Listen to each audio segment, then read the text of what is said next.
Ndinokudokezai mabuja atauya anodzanyasi nhau zuva rechitanhatu mwedzi uno waGunyana, zuva rakapfawa mugabe mugore ra2019. Zviri munhau dzanyasi tiri kunyepai kuti kwai Makomborero arizivishe aisiwa bepa rokuti agosungiwa achindoboeka nokuti aribe kuenda kudare dzimhosva. Heno kuti aribe nei kuenda kudare dzimhosva ko tiribe hatinyepa kana iye aribe kunyepa kuti kohoko. Rekai tigoringe kuti zvichaita sei peno akabatiwa ipapa paanogona kupotsewa mujeri pokare kwemwedzi inosvika 14 chaiyo. Rekai tichirambe takaringa kuti zviri kumbotekaira sei peno ahwara tinenge tichindokunyepai zvinenge zvaburikako. Wanoringano zvokuverengewa kwezvinhu nowanhu woZimstats wagoreketaiwo kuti kwai wanhu womuZimbabwe wari kunze kwenyika vanosvika ba1,000,000. Kwai wanhu vari kunze kwenyika vanosvika zviuru 700 nomazana 313 kuita pachirungu 908,913. Ipapa wagoreketa kuti muSouth Africa ndio muna vanhu vazhinji vari kunze kwenyika vanosvika zviuru 443 ano 244 pachirungu 773,244. Kwai Botswana kune vanhu vanosvika 41 ozviuru. KuBritain kuno zviuru 23. KuAustralia kune zviuru 6. Zviri kutohwadza ipapa wazhinji wagotosamisika kuti kohokonai zviri kudari nokutoti gore ra2016 chairo Australia yagoreketa kuti ino vanhu wokuZimbabwe vanosvika zviuru 40 zviuru 34 nomazana 471 kuita pachirungu 34,787. Asi iyo Zimbabwe iri kureketa kuti hwendo huno wariko kuAustralia wari kusvika zviuru 6 basi. Ipapa panobva patokunyepai kuti musiyano uripo wakawanditsa. Britain pokare gore rapfuura yagoreketa kuti ino vanhu vomuZimbabwe vanosvika chiuru chibodzi vanosvika 122 wezviuru zvevanhu. Ipapa hurumende yedu ndopairi kureketa kuti ino vanhu vanosvika basi zviuru 23. Wotoziva kuti paribe chisvinhu ipapa. Heno kuti manhamba yavo ari kuyaboyepi. Nozuro tagonyepiwa nobazi rezveutano paraburitsa nyasi makuseni kuti kwai wanhu wapwere wakabatiwa chirwere chegwirikwiti nozuro basi wari kusvika 153 153 pachirungu. Osaya kuti kohokonai iribe kuitiwa zvawakaita padzihwa mupengo zviya kuti nzvimbo dzakati nodzakati dzibva dzadifamitsiwa dzisiwe mupfigwano zvakadandando kuti chirwere chichireko kuramba chitenderera zvachiri kuita zvi. Ipapa pawada kutovhiringira wapwere wamwe wari kuda kutekaira kuuya kunyika kana kubudika munyika zvinova zvatovanetsa kana zvichidari. Kureketa kuno sangano rakazvimira reganiro project 2023 riri kuringana zvokuvhotesa nezvokunyoresa vanhu kuti vavhote nekukurudzira vanhu kuti vagovhote. Riri kureketa iro kuti zvida kuitiwa novakuru vozeki zvokuti vachinje pokare muganhu wenzvimbo zvinogona kuita kuti kuite vatungamiri waruda kupinda mudare reparamende vanenge vakazowanditsa kudarika vanofanira kunge varipo. Kureketa kuno ipapa dare reparamende rino vanhu vanosvika 210 vanovhotewa zvokutoti ipapa heno kuti vachasiya vari vangani. Wari kungoringa vachiti peno zvikaramba zvichidari nzvimbo dzinogara dzinovhotera vanhu ZANU-PF ndo dzinoita vanhu vakawanditsa.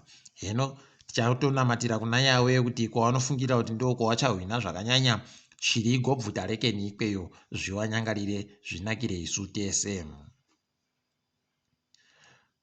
Wamiriri mudare reparamende wagoreketaiwo kuti wada kuti wari kutungamira guta reHarare wauye ikweyo kudare reparamende kuoringa nokuwanyepa kuti zvii zviri kumbotekaira nokuti kuno mari yomakutukutu okuAmerica anosvika mamiliyoni 110 asiri kuboeka kuti akatekaidziwa sei. Ticharamba takaringa kuti zvinenge zvichimbodini ipapa nokuti pakaita kunyangariwa chaipo idi zvakaita kuoma. Ticharamba tichikunyepai dziso redu riripo ipapo. Vanhu vomuZimbabwe vari kuSouth Africa vakurudzirwa idi kuti vaende nyoresa mapepa kuti wagopuwe mapepa mamwe hwi kuramba wari pabepa ribodzi iroro ZEP.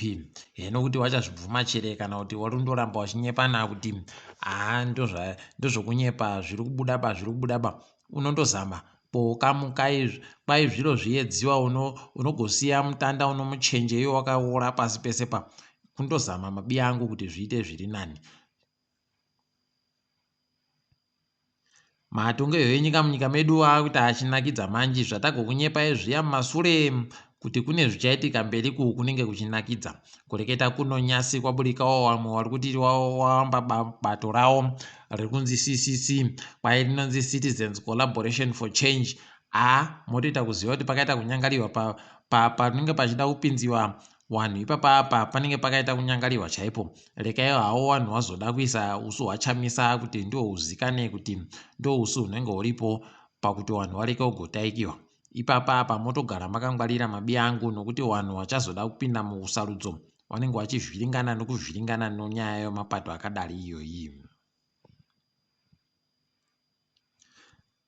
Wodarero wokuhurumende wari kuramba wachireketa zvavo kuti zvikoro zvinofanira kuti zvitambire wanhu wese nomari dzese dzawakabhadhara chero waribe kupedza mari, asi zvikoro zviri kutoramba. Kureketa kwanyasi anozuro kwai chikoro chogokomere chatotsa kutsvaka mapurisa kuti amise wanenge wari kuuya kuchikoro asi waribe kupedza kubhadhara mari dzese. Otoona kuti pakaita kunyangariwa wari kureketa zviri kuenda nokumanzere asi iwo zviri kuitika pasi zviri kuenda nokumarijo. Heno kuti zvichaita sei ipapa tatomirira kuti timbwe wakuruwo kuti wachareketa chere kana kuti paribe chawachareketa. Tindori munyaya dzakadaridzi kwai ipapa wanenge wari kuda kuti watore marezinesi okutyaira dzimotika wakufanira kuti wabhadhare $15 okuAmerica kana wari kuda kupinda mukudhiraivha iyo matarakita kana kuti dzimotika duku wanofanira kubhadhara $25 kana kuti wachida kudhiraivha mabhazi nomagonyeti wanofanira kudhiraivha kuburitsa $30 anenge anoda kupiwa bepa rekufundira kudhiraivha naro anofanira kubhadhara $20 chaiwo. Ipapa kwai VID yakutoramba kutambira mari dzomunyika. Pakaita kunyangariwa motoona kutoti kuramba chindokikisiwa bhora ribe mweya newakuruwa wachiziva hawo zvawari kuita. Nyasi mari yokuAmerica yange iri kutengiwa nedhora ribodzi rinoita madhora omunyika $570 anomasendi 18 kwapuwa mamiliyoni 14 chaiwo kumakambani. Tiri kufarawo kunyepai kuti kwai Zimbabwe gore rino rakaisa zvinhu zvirimwa kuChina zvinosvika mamiliyoni 332. Ticharamba tichiona kuti zvinenge zvidini. Kwai gore rapfuura watoripeta kairi chaiko pazvinhu zvawakaendesa kuChina zviri zvokurima. Toramba tichizvitenda. Mumwe wedu mbi yedu Sikandaraza aisiwa pawanhu wari kunzi ndiwo wakatamba kiriketi zvinonakidza mwedzi uno watiri watabva endai kovhota padandemutande roICC zviite zvakanaka. Iyo Zimbabwe kiriketi yabva yaburitsawo kuti kubva zuva rokudoka kwamangwanaku wanenge wari kutamba mutambo T10 kwainenge iri kutambiwa maminitsi anosvika 20 basi awanenge wari kutambira muHarare. Endai koringa kwai kuringako mahara. Tiringedzo pasi rese. waJacob Zuma waendesa Julie Billy Downer noNPA nobepanhau roNews 24 kumatarauzi mhosva kuti kwai wane kusikinya tukono kwakaita panhau yokutekaidza zvinhu zvache. Rekai tigoringe kuona kuti zvinenge zvichiita sei, tinenge tindokunyepai. Operation Dhudhura kwai wagoti wada kuendesa bazi zvinoitika munyika maomo kumatarauzi mhosva kuti sei ragobvuma kuendzera nguva yokuti vanhu vomuZimbabwe waende kochinja mapepa yavo. Haidi pakaita kunyangariwa. Rekai tigoona kuti wanoikunda chere iyoyi kana kuti inondogwaya nayo zviri kuitika izvozvi.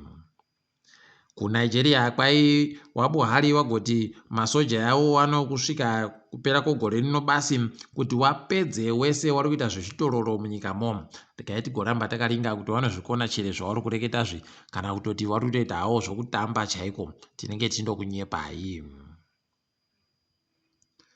Boris Johnson asiya basa rokuita mutungamiriri wehurumende yeBritain.